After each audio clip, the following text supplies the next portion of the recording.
Welcome to Fallout Genesis. This is our first session. Welcome to the Wasteland, and it's a combo session, so we've got discussion as well as a short adventure at the end. And we actually won't be doing character introductions until we actually get to that portion. So for now, we're just going to have a little discussion about the setting, what we expect from the campaign, and we'll be moving through the FAQ that was posted a little bit earlier.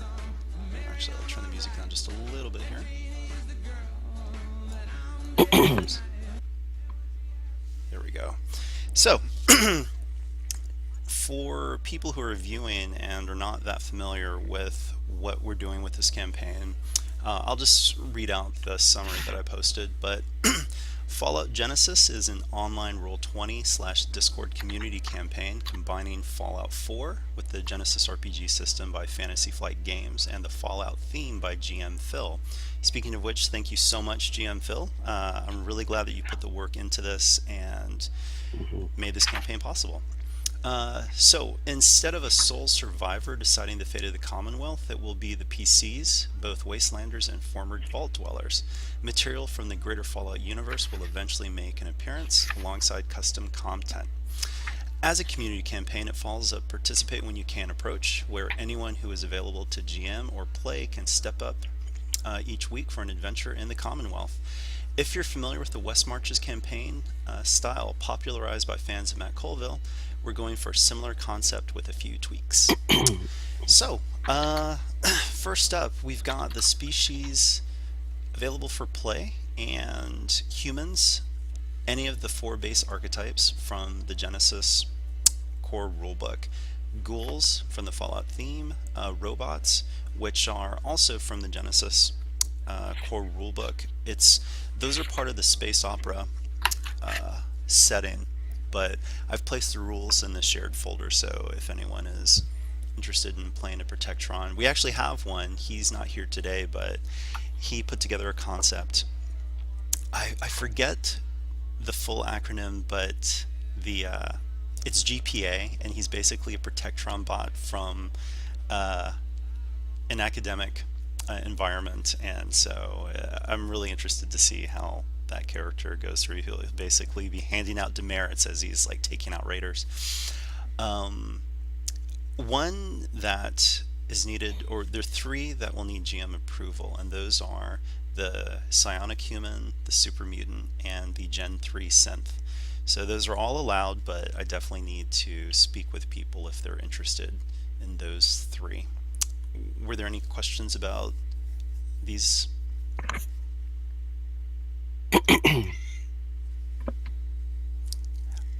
All right. No, but I'm Nope. by the way. Oh, go ahead. Welcome back. James, did you say something? I was saying those all sound good to me. Okay, cool.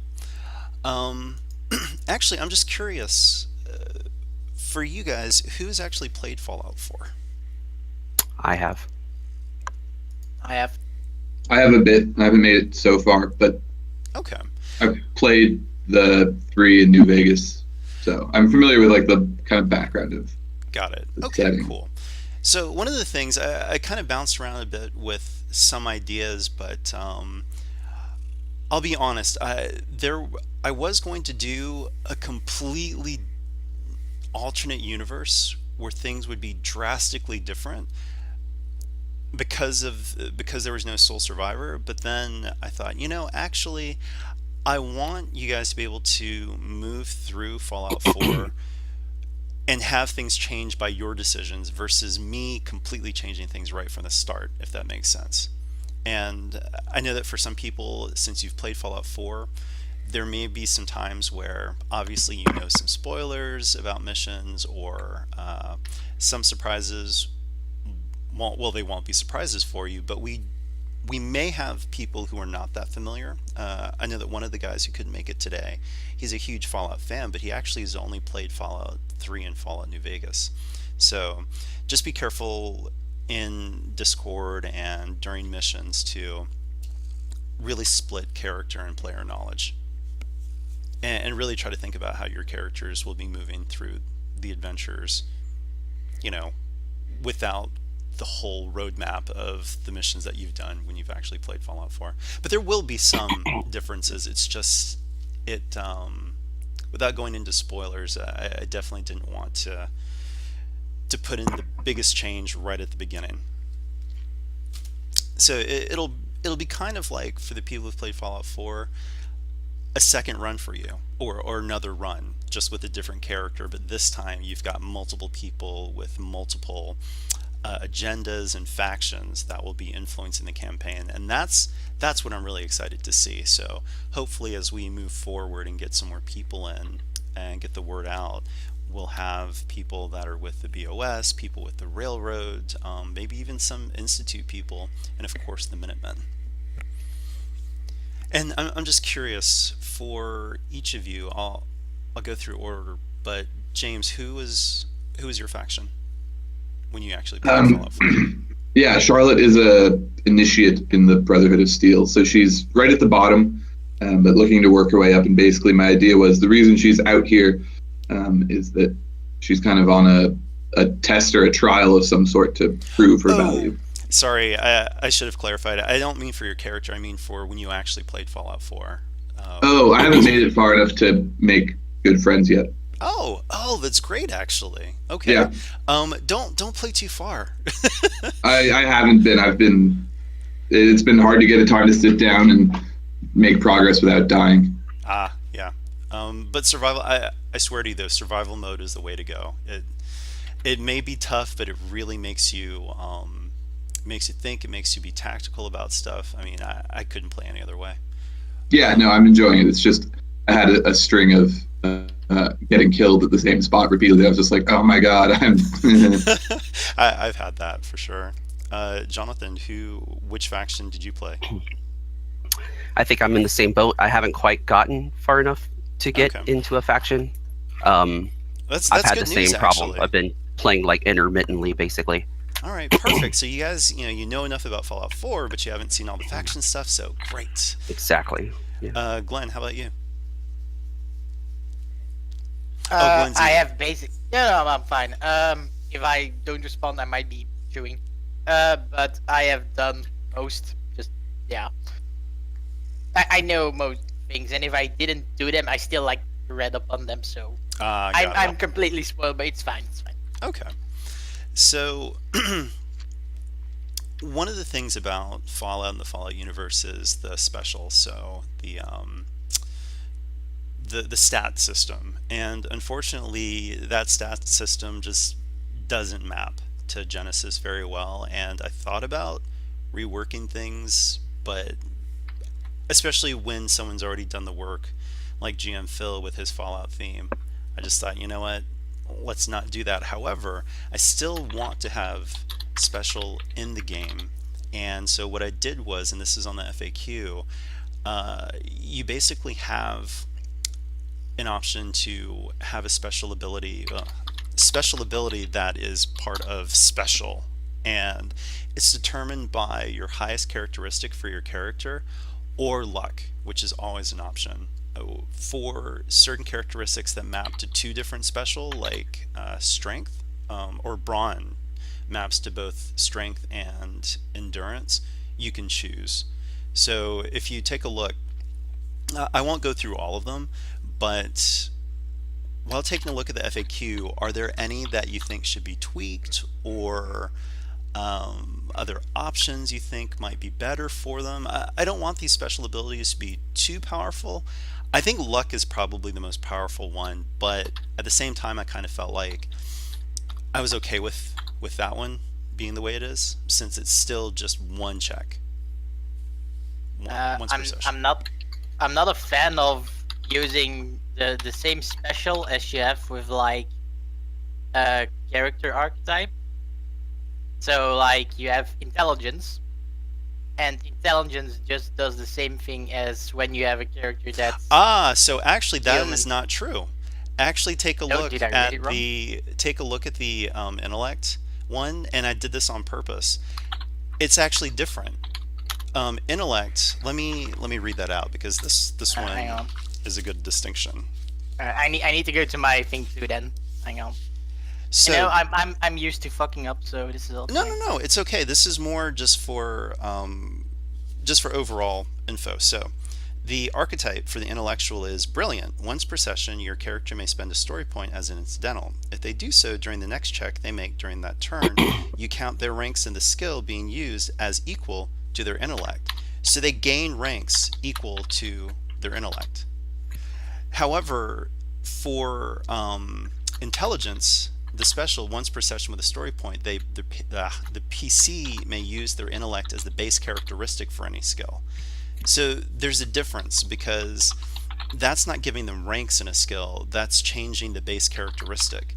So someone who has the intellectual archetype and the intelligence special would have base characteristic and the ranks matching it, which would be pretty powerful. But do you see the difference there, Glenn? Yeah, I do. It's just yeah. Yep. But that could be a little too powerful because people who have high intelligence are probably going to be Yeah, the human it's what, intellectual archetype. So yeah, it is what I'm facing right now. Well, yeah. I mean, I'm not sure you could use both on one check though, right? Because that would be 2 destiny point or story points. oh, you're right. You're right. So they have to. Okay, great. But I also, Glenn, even if it's not exactly the same, they are thematically functionally very similar. Mm-hmm. So if anyone had a really good idea, it might be interesting to hear it, but I don't have a better idea. So just because they, even if they mechanically are a little different, like thematically, they're doing a similar thing. Right. So, any ideas? I'm totally open to changing that. You guys made a good point.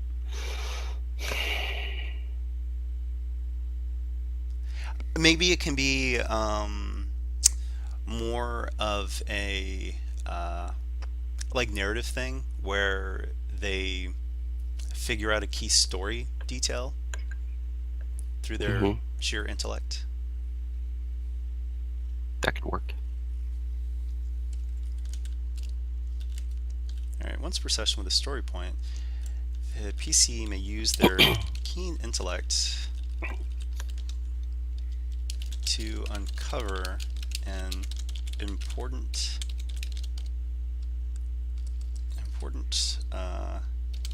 detail or clue regarding the situation.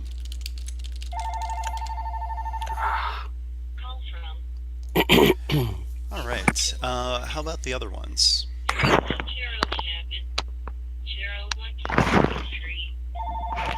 Oh, we've got someone's phone in the background there.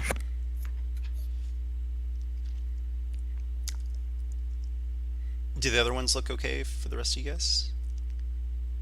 For the strength one, for Braun. Yeah. The double the value, is that just double the number of successes and advantages and stuff? Not the whole damage, just the added damage? That's a good point. I'm open to either. I have to think about that though.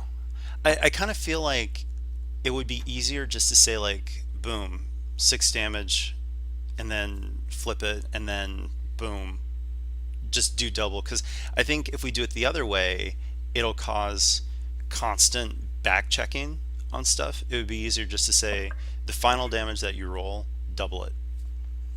Yeah, that works. All right, may double the final value. May double the final calculated damage value. Damage on a single successful melee hit. All right.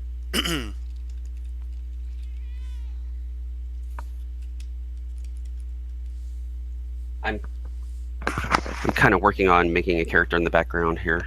Okay, no worries. Is it okay to kind of create like a bounty hunter career? I didn't see like any kind of a generic career in Genesis. There's a character roster, sorry. It should be pinned in the character creation portion of Discord. We actually have set careers. So the set careers that are actually in the Genesis core rulebook with a few exceptions. So you'll have to pick something from those. The reason why I did that is because partly from my experience with the Penumbral Pact, is that while it's great to have freedom, making your own career, it can also be a balancing issue. And at least for this campaign, and because it's so specific, I want to keep things simple with everyone drawing from the same pool of careers. Okay, and you said they're in. I'm in the character creation channel. I just don't see any careers If you listed. go to the pins, there should be some links for you. Under the character roster. Oh wait, no, I think that's just. Oh, so if you're looking at the character creation in Discord, there is a there should be, you should be able to go to a character roster. Yeah, I saw a link for a character roster in here. Let Yeah, me get so back to character where that was roster, at. Fallout Genesis, and then the careers are actually, so you can see the notes. All role-based careers are valid, as well as hacker, knight, and mad scientist, and it has the tweaks for the campaign. And the role-based careers are in the Genesis core rulebook on page. Yeah, I was looking through those. There's just not a lot in there that looks very post-apocalyptic to me. Well, you make it that And way. rename things. And also, I mean, soldier. Bam, you've got a bounty hunter right there. You can do Yeah, soldier, explorer. That's what I did. But like when I created the bounty hunter career, I just kind of looked off of soldier and used it as kind of a starting point. So that's probably fine. Okay. Let's see here. So yeah, so basically on this sheet, just name the career the same that it's in the core rulebook, but in your character concept, you can name it, something something bounty hunter. Cool.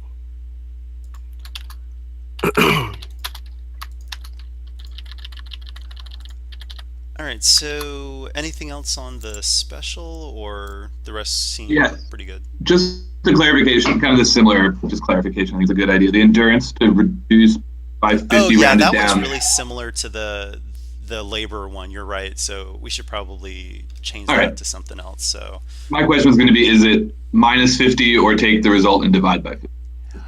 Take the result and divide by 50. Okay. Yeah, that's what good. else? Oh gosh, that's a tough one.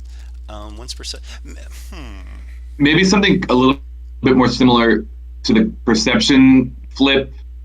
Get 2 boosts to checks to resist like an environmental effect. So it could be radiation, it could be a poison, it could be sleep deprivation. Just anything like that. Yeah, sure. So once per session for an encounter. Once per session for an encounter with a story point. Story point. Gain +2B on all resilience checks. Yeah, that works. I think that covers. I mean, yeah, that probably is just as easy. All resilience checks, and maybe they ignore setbacks from radiation for that encounter as well. My only thought with it's a little more complicated. My only thought with that is like if the check that they want to apply it to is to resist radiation and they fail, you've kind of made that check pointless. Right. Yeah, that's a good point. Okie dokie. Actually, let's just go through the list. Strength, got that one done. Perception, cunning. Once per session with a story point, the PC may discern a weakness in a foe, granting +2B on all attacks against the foe by the PC and all allies within earshot. Are you guys okay with that one? Yeah. All right. Endurance we've done. Charisma, presence. Once per session with a story point, the PC may convert 1 success for 1 advantage or vice versa on a charm, leadership, or negotiation check. I mean, it's definitely weaker than a lot of the other ones. I don't know though, because the difference is, even though you're not getting +2B, you can potentially guarantee a success when you see okay. I was reading that as you can turn a success into an advantage. You're saying you can go either way? Yeah, I said or vice versa. Vice versa. Yeah. Oh, yeah, I It's missed actually a that. really strong one. Yeah, that's good. I mean, you're just like smooth and you can schmooze like nobody's business. So you can turn those advantages into a success. And is that a let's see, is that after canceling or before? Oh, that's a good point. I think it should be. Yeah, that's a good point, actually. I kind of feel like it needs to be after canceling because it's going to be a bookkeeping nightmare otherwise. It's still All right. powerful though. So, Yep. may convert. So this would be after the check is done. After the roll has been tallied. All right. So intelligence we've done. Agility. Once per session with a story point, the PC may attempt an average stealth check as a maneuver to immediately hide during an encounter, preventing anyone from targeting the PC without using a full action to spot them first with an opposed perception check. Would that effect end if they attack or something like that?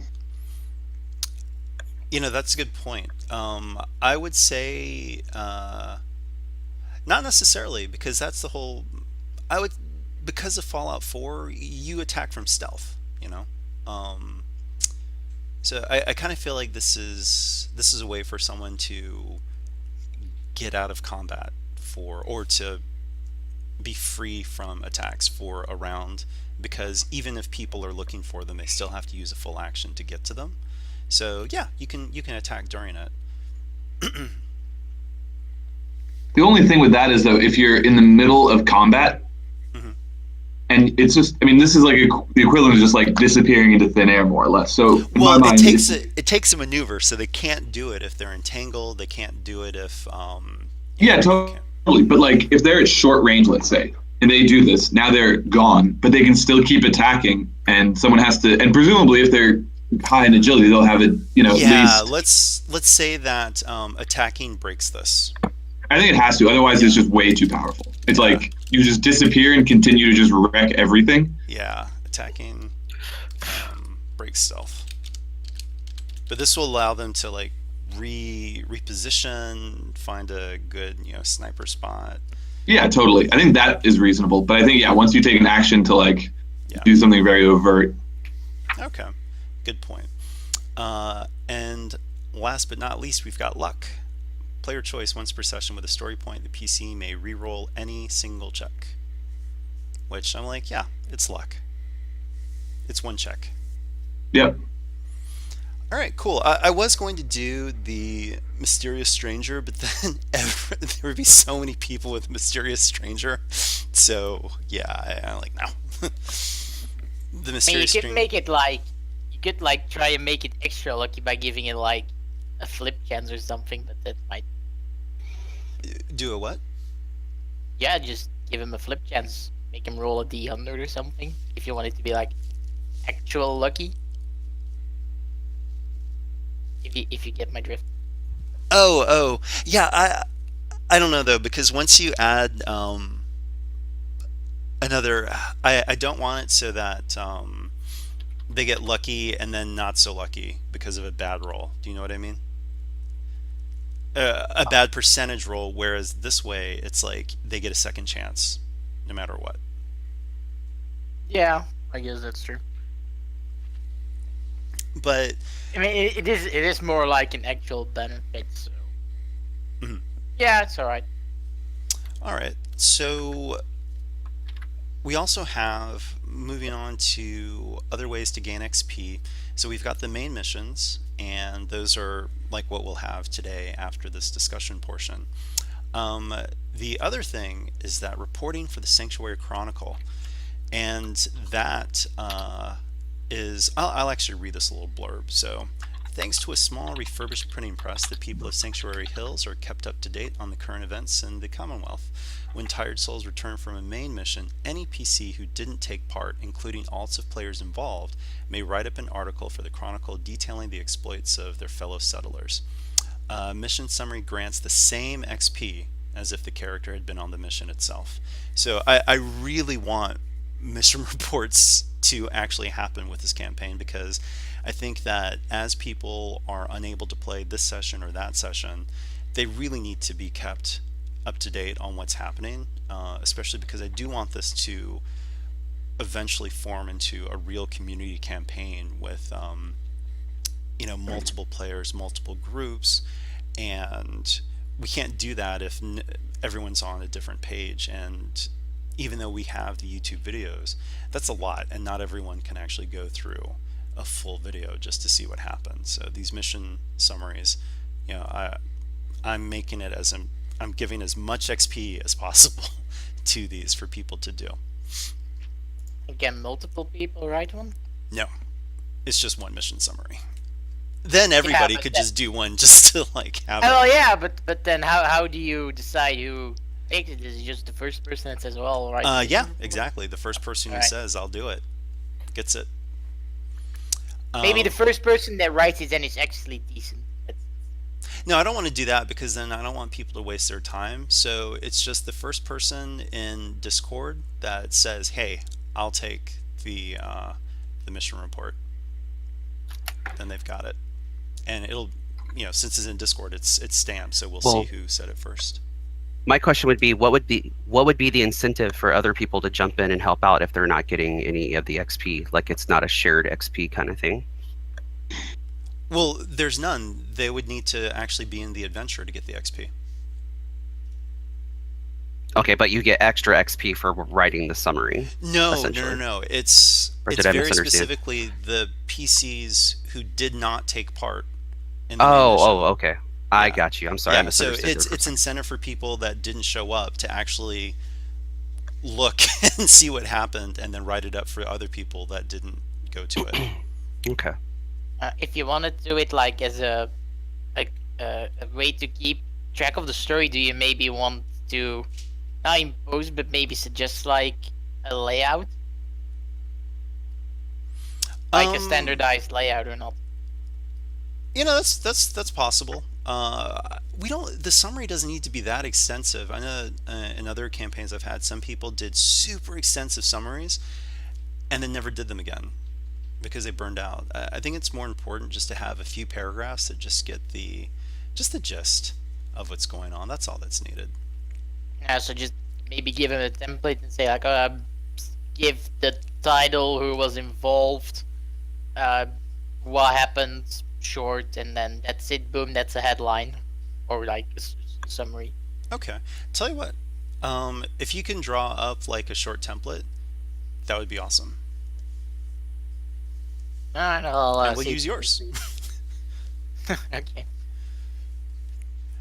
All right, so next up we've got side missions, and so with these, I wanted people and their characters to be just involved in the story in general. So even if people can't be around, you can have a side mission, or if you are on a main mission, you can still be a part of a side mission. So it's supplementary XP, totally optional, but who doesn't like more XP?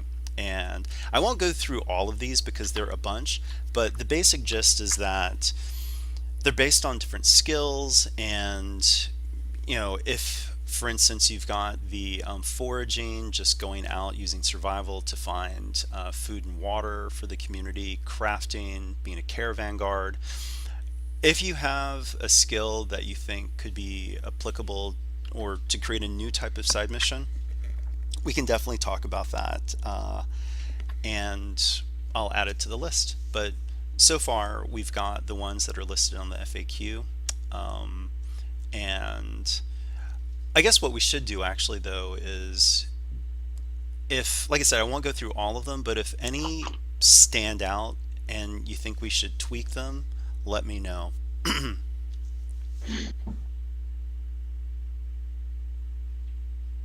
I feel like scavenging is pretty darn powerful. Like, I don't know, I feel like that could be tweaked a bit. Like, either put a cap on it or change the, say you can go up to maybe eight like it just changed the scaling of the difficulty a little bit. I just think right now it's just a little bit too powerful. Oh, I see. So, yeah, I would say, especially because it's scavenging, like you're not going to find crazy good stuff unless you're actually on a main mission. So, Yeah, exactly. um, Like the ability to just kind of magically roll, go out and find, a rarity 8 item for, 4 difficulties hard, but in the grand scheme, there's minimal right, by comparison risks to just magically, and for any, like I feel there's either got to be like a cost expense or, something. right. So I would say probably maybe put the limit at rarity 7 because 6 and 7 are hard difficulty. So anything past what would be hard difficulty cannot be found with scavenging. How's that? And I would also on that side maybe add another difficulty as well, like not just the Oh, upgrade, but so yeah, I thought about that, but so you're saying that you want to add difficulty. I think both like add a red, I guess, would be an upgrade and an added difficulty. Because here's the thing, like as of right now, you'd be much better off getting your buddy to go scavenge for you than you would ever be to buy an item, right? I mean, it's the same Right, difficulty, it's one more upgrade, but it's free. right. Like I could go out and find like a 6,000 cap something and just get it, I think Okay. it's got to be harder and more risky because you're also looking for stuff that's like you're looking for nice items in what is a picked over wasteland. Right, right. Okay, so how about this? I'm going to put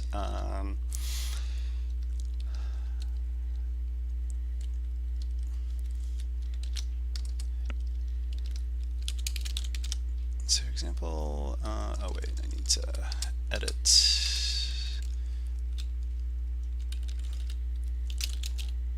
The check is upgraded. Check.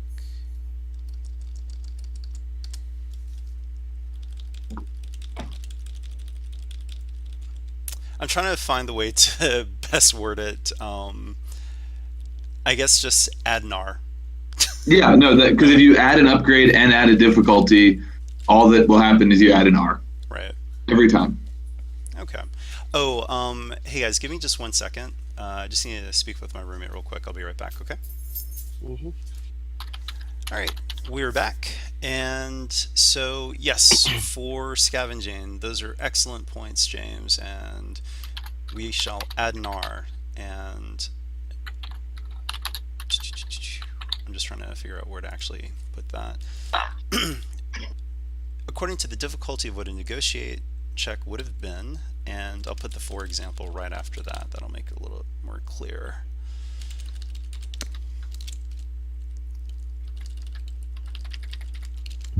All right. According to the negotiate check would have been plus 1R. Plus 1R. Yep. And then I'll put in parentheses added difficulty and upgrade.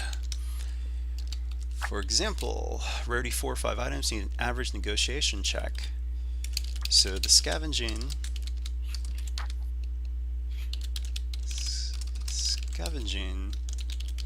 perception check would be 2R 1D. Yep.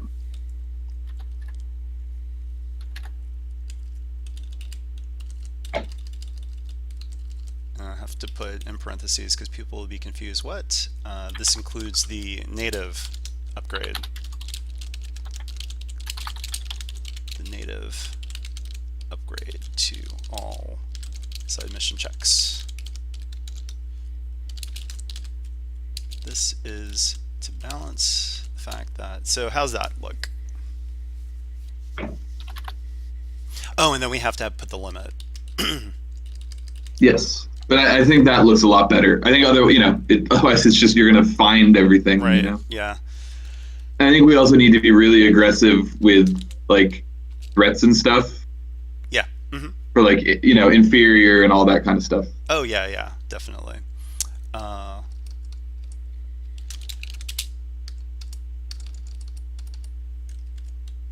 let's see, with rarity, and I'll put right by rarity, right at the very top.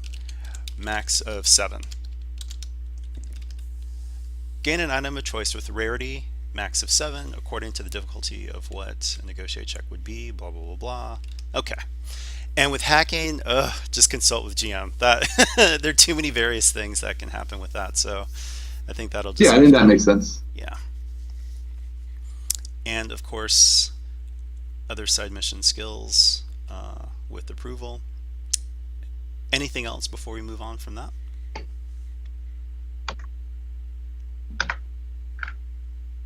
No, it looks good to me. Okay, so Caravan Guard seems okay. I wasn't. I felt like there should be a way for people to get some chump change in between missions. I mean, I guess some of it depends on how much we're getting in missions, you know? Right, not a lot. So this the Fallout campaign will definitely be in the whole vein of it's going to take some work for people to get money. Yeah. All right, And presumably, since we don't know anything about despair should probably just be a critical. Oh, that's actually right at the very start. So. Oh, that's for all of them? Okay. Yeah, yeah. But maybe for this one, it's critical? Yeah, on any check, if there's a despair, the PC must roll a crit. Because the thing is, even people who aren't like on caravan guarding missions can be attacked by things in the wasteland. Totally. I'm just thinking something like that, where the idea, like it's a combat side mission, you know, if all of them, so maybe a regular one should be a crit with like some reduction to it or something, and this one gives you the full crit, because it's like, there's obviously more risk being a caravan guard than there is crafting. Well, so this is the thing. Yikes. What was that? Ow.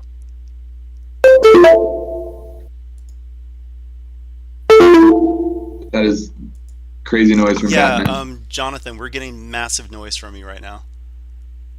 Massive noise. I'm not sure what happened. Like suddenly I lost all sound, like out of nowhere. Oh, that was weird. So I just replugged my mic completely. Okay. Yeah.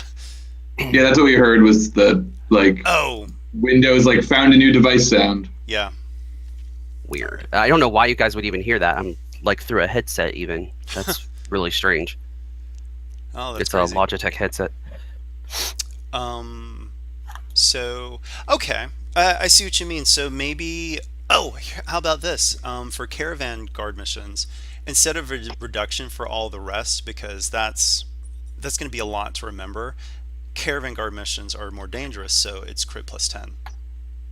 Yeah, that's fine. All right, so put that in there. Spares on caravan.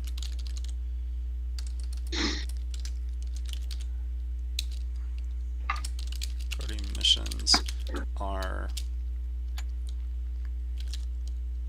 at plus 10. A little bit of danger for getting caps. Right, and I think that same adding should also apply for raiding. Oh yeah, definitely.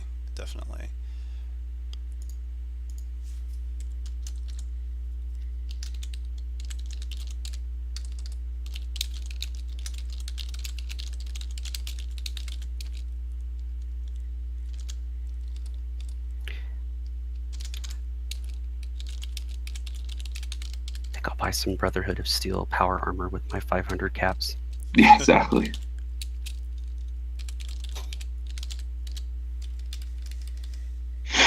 Okay. So let's see here. We've got the midweek memory den missions. I probably won't be able to do those, at least not for a while. But if anyone else wanted to jump in and do those, the great thing about doing this as a Fallout campaign is that you don't really, as a GM, need to do a mission report, or sorry, not a mission report, but an adventure module, because you can just go to the wiki and you can find the mission modules like right there basically for each of the missions, and whoever created a mission, you can just send a copy to the person who wants to do the midweek. All right, so for GMing, any additional benefits to GMing? And yes, there are. So You get 2 XP. So you get the base XP that everyone else gets for playing the mission plus 2 for running it. You get half the caps earned by the players, and maybe most importantly is that you get priority on signups for the next main mission that you want to be a part of. So if you GM, you basically guarantee yourself a spot to play, which I think is really Makes cool. sense.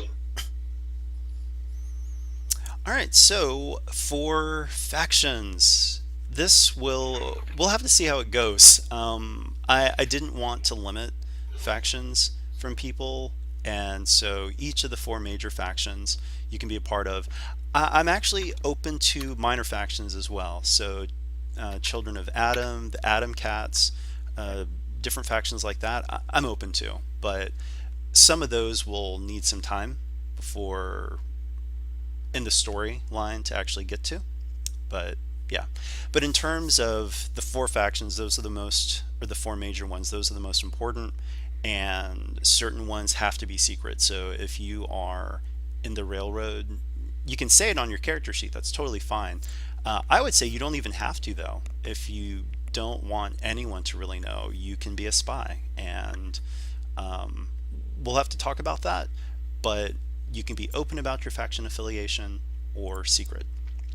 Most likely BOS and Minutemen will be open, but Railroad and Institute, just by virtue of how these factions are in Fallout 4, they have to be secret. But they can be secret in character and secret in real life as well. Depends on you.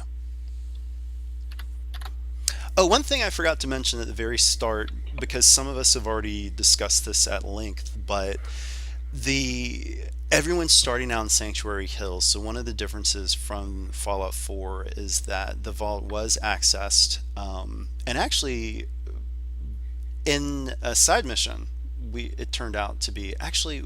James, why don't you give a little summary about what happened? Sorry, I zoned out for a second. A summary on what? How Sanctuary Hills accessed the vault, since your character was involved in that. Oh, yeah. So Charlotte had found her way to Sanctuary Hills.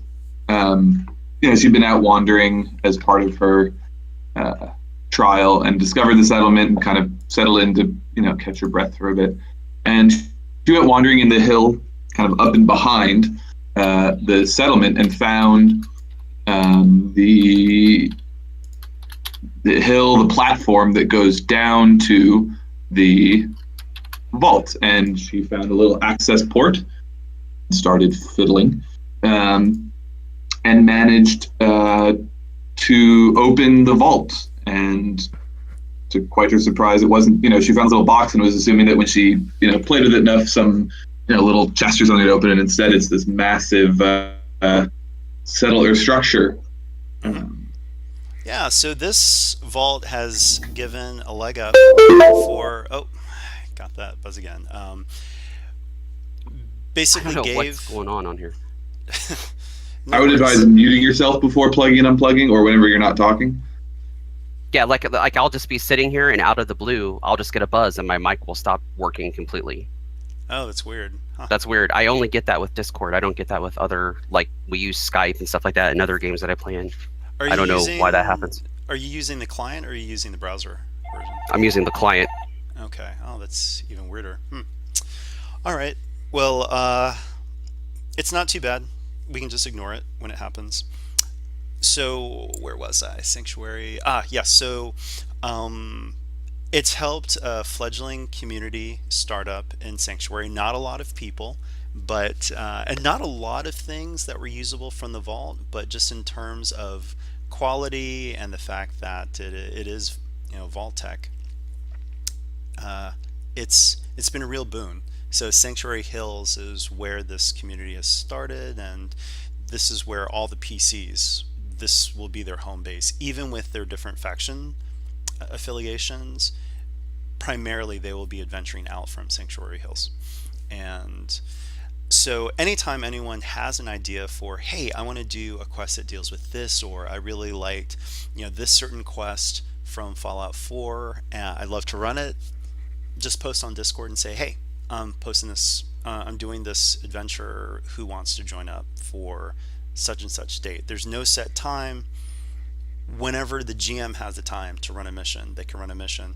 Same thing for players. If you have an idea that you want, hey, I really want to go to such and such building near Diamond City. Can someone do an adventure on that?